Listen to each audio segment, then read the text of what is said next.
여러분도 이런 경험 있으시죠? 집을 나섰는데 갑자기 이런 생각이 딱 스쳐 지나가는 거예요. 나 가스불 껐나? 그런 경험 있죠? 분명히 끄고 나온 것 같은데 확신이 안 될 때가 있어요. 그래서 걸음을 멈추고 머릿속으로 계속 되짚어 봅니다. 내가 마지막에 나올 때 뭘 했지? 분명히 끈 것 같은데 안 끈 것 아니야? 그렇게 떠올려질 때가 있어요. 이상하죠? 분명히 내가 한 행동인데 기억은 흐려지고 확신은 사라지고 점점 마음이 불안해집니다. 그래서 어떤 사람은 다시 집으로 돌아가요. 근데 문을 열고 확인해 봤더니 이미 불은 꺼져 있어요. 내가 분명히 불을 껐던 거예요. 아무 문제도 없어요. 그런데 그 사실을 확신하지 못하는 동안에는 우리는 계속 불안해합니다. 마음이 흔들리고요. 쓸데없는 에너지를 계속해서 쏟아붓고 있는 거예요. 여러분, 이 모습이 우리 신앙인의 모습과 참 닮아 있습니다. 우리는 이미 알고 있어요. 예수님은 살아나셨고 죽음은 끝이 아니며 하나님은 지금도 일하십니다. 우리는 분명히 알고 있어요. 그런데 우리의 실제 삶은 어떻습니까? 선택의 순간마다 계산합니다. 손해볼 것 같으면요, 머뭇거리고요, 상황이 흔들리면 내가 예수 믿는 것처럼 그렇게 행동하지 못하고 또 흔들리는 그러한 모습이 우리에게 있어요. 이미 진리는 분명한데 우리는 그 진리보다 눈에 보이는 상황과 감정의 흔들림에 더 큰 영향을 받고 있어요. 내가 예수 믿는 사람인데, 내가 믿음의 사람인데 그 모습을 드러내지 못하고 세상 사람들과 똑같이 흔들리고 머뭇거리는 모습이 우리에게도 있다는 거예요. 여러분, 우리는 모르는 사람이 아닙니다. 알고 있지만 그 기준으로는 살고 있지 않은 거예요. 그래서 오늘 우리는 이 질문 앞에 서야 합니다. 나는 부활을 믿는가? 아니요, 좀 더 깊이 들어가 볼까요? 그 부활이 내 삶의 기준을 바꾸고 있는가? 내 선택의 방향을 바꾸고 있는가? 라고 질문해 보아야 합니다. 요한복음 20장은 믿지 않는 사람들의 이야기가 아닙니다. 1절부터 보면 예수님을 사랑했고 말씀을 들었고 부활의 약속도 받았던 사람들이었어요. 제자들입니다. 그런데 그 부활의 아침에 그들은 기쁨이 아니라 여전히 끝났다는 생각을 가지고 예수님께서 묻히신 무덤을 향해 가고 있어요. 왜 그렇습니까? 현실은 바뀌었어요. 부활은 일어났습니다. 그런데 그들의 기준이 아직 바뀌고 있지 않기 때문에 그래요. 오늘 본문에 보면 마리아는 부활하신 예수님을 만났습니다. 얼마나 놀랍고 감격스러운 장면입니까? 그런데 마리아는 부활을 상실의 상태로 해석을 하고 있어요. 13절을 보세요. 그녀가 얘기하죠. 누가 우리 주님을 가져갔습니다. 어디에 두었는지 모르겠습니다. 이 말에 이 여인의 아픔과 상실이 느껴집니다. 마리아는 빈 무덤을 봤어요. 그런데 그녀의 결론은 예수님이 다시 살아나셨다, 부활하셨다가 아니라 누군가 훔쳐갔다. 내가 사랑하는 선생님, 주님을 누군가 그 시체를 훔쳐갔다라고 결론 내리고 있어요. 왜 그럴까요? 이미 마음에 그녀는 결정을 하고 있기 때문에 그래요. 결론이 정해져 있습니다. 예수님은 죽었다. 모든 것은 다 끝이 났다. 이 전제가 깨지지 않으니까 눈앞에 있는 현실조차 그 틀 안에서 해석을 하고 있는 거예요. 제대로 보지 못합니다. 여러분, 이게 우리의 모습 아닙니까? 하나님이 길을 여셔도 우리는 여전히 말합니다.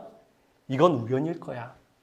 하나님이 응답하셔도 우리는 말합니다. 그냥 상황이 맞아떨어진 거지.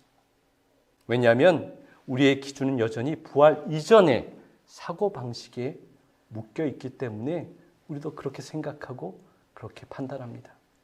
문제는 정보가 아니라 해석이 기준이 되어야 하는 거예요. 그래서 인생은 상황이 아니라 해석에 의해 무너집니다. 또 반대로 해석에 의해 살아나기도 하는 거예요. 마리아는 몰라서 틀린 게 아닙니다. 틀린 렌즈로 그것을 보고 있었기 때문에 그렇게 반응할 수밖에 없었어요. 그때 그녀가 딱 뒤를 돌았더니 거기에 누가 계셨습니까? 예수님이 서 계셨어요. 그런데 그때도 마리아는 예수님을 알아보지 못합니다. 왜 그렇습니까? 그녀가 시력이 안 좋았어요? 눈이 안 보여서 그렇지 않아요. 그녀의 마음의 문제인 거예요. 마음으로 주님을 보지 못하고 있어요. 그때 예수님이 하신 행동을 한번 보세요. 얼마나 사실 답답했을까요? 그 제자들을 보면서 또 마리아를 보면서도 얼마나 안타깝고 답답하셨을까요? 예수님이 왜 나를 알아보지 못하느냐고 그녀를 책망하셨습니까? 왜 이렇게 믿음이 없냐고 야단치셨어요? 그렇게 하지 않으셨습니다. 그리고 부활에 대해서 자세히 A부터 Z까지 설명하지 않으십니다. 내가 부활했다는 이렇게 확실한 증거가 여기 있다고 그녀에게 내보이지 않고 계세요. 단 한마디를 하십니다. 16절을 보세요. 예수께서 마리아야 라고 그녀의 이름을 부르셨어요. 마리아야. 그 이름을 부르는 순간 마리아는 그때서야 깨닫습니다. 아, 나를 아시는 분이시구나. 내가 아는 그분이시구나. 그저 따뜻하게 사랑을 담아 그녀의 이름을 주님께서 부르셨어요. 그 순간 마리아의 눈이 열렸어요. 라보니라고 얘기하죠. 선생님이라는 뜻입니다. 주님! 그녀의 목소리가 떨리는 거예요. 예수님의 마리아야 하는 그 한마디가 모든 것을 다 바꾸어 놓으셨습니다. 왜 그렇습니까? 그 예수님의 부름, 그 이름 속에 관계가 담겨 있는 거예요. 그녀가 알고 있었던 목소리, 그녀가 경험했던 사랑, 그녀가 함께 걸어왔던 시간이 그 안에 다 담겨 있어요. 그래서 그 순간 정보가 아니라, 지식이 아니라 관계가 그녀의 눈을 열어주었습니다. 여러분, 그래서 부활은 논리로 확신하고 믿는 것이 아닙니다. 관계 속에서 알아가고 체험하고 믿게 되는 거예요. 지식이 부족해서가 아닙니다. 관계가 멀어졌기 때문에 우리는 그것을 믿지 못하는 거예요. 이제 조금 더 깊이 들어가 볼까요? 여기서 우리는 좀 불편해질 수도 있습니다. 하지만 우리는 이 말씀의 불편함을 꼭 지나가야 합니다. 여러분, 우리는 본능적으로 어떻게 살아가죠?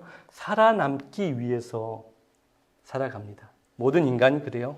그래서 손해보면 불안하고 위험함이 오면 그것을 피하고 인정받지 못하면 괜히 화도 나고 마음이 무너지기도 합니다. 왜 그렇습니까? 모든 사람들이 죽음을 전제로 놓고 살아가기 때문에 그렇습니다. 그런데 부활은 이것을 완전히 깨트리고 있어요. 죽어도 끝이 아니다.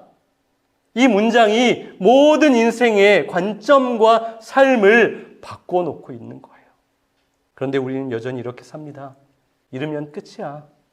무너지면 끝이야. 손해보면 나는 사라지는 거야. 그래서 어떻게 하죠? 사랑보다 계산이 앞섭니다. 헌신보다 안전을 선택해요. 믿음보다 내 삶의 통제, 내가 마음대로 할 수 있는 것이 참으로 중요하게 여겨지는 거예요. 그래서 우리는 부활을 믿는 무신론자처럼 살아갑니다. 참 무서운 표현이죠. 충격적인 표현일 수 있습니다. 그러나 여러분, 정말 우리의 모습을 보면 그런 모습이 있어요. 우리는 말로는 믿는다고 하지만 그런데 삶은 그 믿음을 전혀 반영하고 있지 못해요.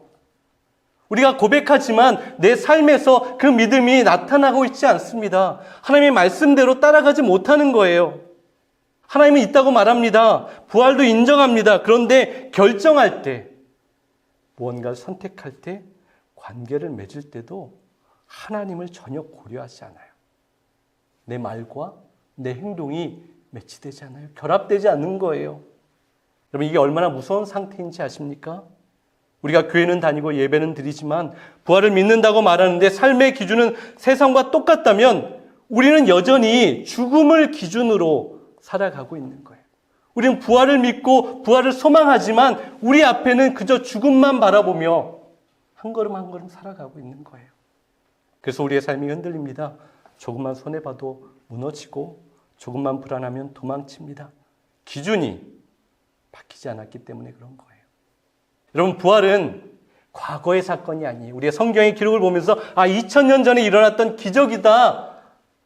그것이 아닙니다. 부활은 지금 이 순간 내 삶의 기준을 다시 쓰는 하나님의 지금 우리에게 역사하시는 놀라운 일인 거예요. 그것을 기억해야 합니다. 여러분, 이걸 놓치면 부활은 그냥 1년에 한 번 지키는 기념일이 될 수밖에 없어요. 하지만 이걸 붙잡으면 부활은 내 인생의 삶의 구조를 완전히 바꾸기 시작하는 거예요. 죽음이 끝이 아니라면, 여러분, 이 문장이 모든 것을 바꾸죠. 죽음이 끝이 아니라면 잃어도 끝이 아닌 거예요. 실패해도 끝이 아닙니다. 관계가 무너져도 끝나지 않은 거예요. 내 인생이 흔들려도 망하지 않은 겁니다. 그래서 이제 우리는 더 이상 살아남기 위해 살지 않아요. 그렇죠? 우리 안에 이 믿음을 붙들어야 하는 거예요. 여러분, 이게 얼마나 큰 자유함인지 아십니까? 더 이상 계산하지 않아도 되는 거예요. 더 이상 움켜잡지 않아도 됩니다. 더 이상 나를 증명하려고 나를 가면을 씌워서 연기하지 않아도 되는 거예요. 이미 영원한 생명이 우리에게 주어졌기 때문입니다. 그래서 이제 우리는 다른 방식으로 살 수 있어요. 나를 위해서가 아니라, 살아남기 위해서가 아니라 주님을 위해서 우리는 살아갈 수 있어요. 부활의 삶을 살아가는 사람은 이러한 삶을 추구하고 애쓰고 그쪽으로 달려나가는 거예요. 여러분, 이것은 희생이 아닙니다. 자유인 거예요. 이것이 바로 부활이 우리 가운데 이루어내시는 존재의 진정한 변화입니다. 부활은 삶의 조건이 바뀐 것이 아니라 삶의 기준이 바뀌는 거예요. 상황을 바꾸기를 원하지만 상황이 바뀌는 것이 아니라 내 마음과 내 결정과 내 삶의 모든 가치관이 바뀌는 것이 부활의 역사인 거예요. 여러분, 부활하신 예수님께서 두려움에 숨어 있었던 그 제자들을 찾아가십니다. 주님은 언제나 찾아가세요. 우리에게도 찾아오셨던 것처럼 그 제자들에게 찾아가셔서 말씀하시죠. 그 첫 말씀이 무엇이었습니까? 20절을 한번 보세요. 평강이 있을지어다. 다른 건 말하지 않으세요. 너에게 평강이 있기를 원한다. 그런데 여러분, 이 평강을 오해하면 안 됩니다. 이건 상황이 좋아져서 오는 평강이 아니에요. 문제가 해결돼서 오는 평강도 아닙니다. 이 평강은 이제 죽음이 끝이 아니다라는 그런 확신에서 누리게 되는 평강이었어요. 그래서 문은 여전히 닫혀 있지만 아직도 두렵고 떨리고 무섭지만 그들 안에는 다른 기준이 그들을 살아가게 했던 거예요. 그래, 죽음이 끝이 아니지. 주님께서 모든 걸 책임지셨지라는 그 소망으로 다시 일어나게 되었어요. 여러분, 오늘 우리에게도 똑같은 질문이 있습니다. 여러분은 지금 여전히 살아남기 위해서 그렇게 살고 있습니까? 손해보지 않으려고, 무너지지 않으려고, 인정받으려고, 버려지지 않으려고 그렇게 살고 있습니까? 아니면 이미 살아났기 때문에 다르게 살고 있습니까?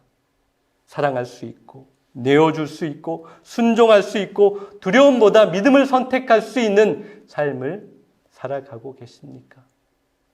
그것을 위해서 노력하고 계십니까? 여러분, 이 차이는 작아 보이지만 우리 인생 전체를 결정하는 아주 중요한 거예요.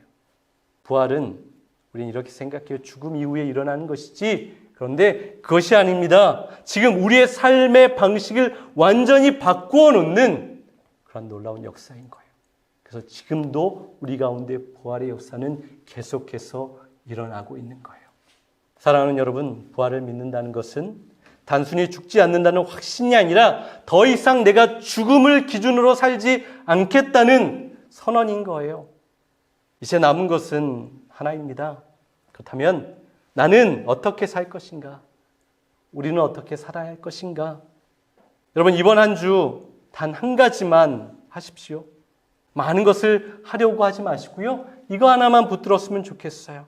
결정의 순간마다, 선택의 순간마다 이거 하나 붙드세요. 나는 지금 살아남기 위해서 선택하고 있는가? 아니면 이미 살아난 사람으로 부활의 삶을 살아가면서 선택하고 있는가? 두려움 때문에 멈추고 싶을 때, 계산이 앞설 때, 손해보기 싫을 때 그 순간 이 질문을 매 순간 다시 한번 떠올려 보십시오. 그리고 단 한 번이라도 부활을 기준으로 선택해 보십시오. 이미 살아나서 주님의 영광의 삶을 살아가는 믿음의 사람답게 그 믿음의 결정을 해보십시오. 그 한 번의 선택이 우리의 삶의 방향과 궤도를 주님께로 더욱더 가까이 이끌어갈 것입니다. 사랑하는 여러분, 더 이상 두려움에 끌려가지 마십시오. 더 이상 계산에 묶여 살지 마십시오. 더 이상 잃지 않으려고 움켜쥐며 불안하며 살지 마십시오. 왜냐하면 우리는 이미 무너져도 끝나지 않는 존재가 되었기 때문에 그렇습니다. 죽음조차 우리를 끝낼 수 없는 주님의 손이 우리를 붙들고 우리를 이끌어 가시기 때문에 그렇습니다. 여러분, 이게 부활입니다. 그래서 이제 우리의 삶은 달라져야 하는 거예요. 부활을 경험하고 누리는 사람이 살아가야 할 방향으로 가는 겁니다. 사랑할 수 있어야 하는 거예요. 내어줄 수 있어야 합니다. 용서할 수 있어야 돼요. 손해볼 수 있어야 합니다. 서로 불쌍히 여겨야 합니다. 주님께 내 자신의 고집을 꺾고 순종할 수 있어야 합니다. 여러분, 정말 중요한 질문은 나는 무엇을 믿느냐가 아니라 나는 무엇을 기준으로 살고 있는가, 그 질문인 거예요. 오늘 주님은 우리를 부르십니다. 마리아야 라고 부르셨던 것처럼 사랑하는 아들아, 사랑하는 딸아, 그렇게 우리를 부르고 계세요. 그렇다면 우리도 이제 대답해야 합니다. 어떻게 대답하시겠습니까? 여전히 두려움으로 살겠습니까? 아니면 부활을 기준으로 살아가시겠습니까? 이번 한 주 이미 살아난 사람처럼 부활의 증인으로 살아가십시오. 주님 다시 오시는 그날까지 부활의 증인으로 담대하게 살아가는 저와 여러분 될 수 있기를 간절히 소망합니다.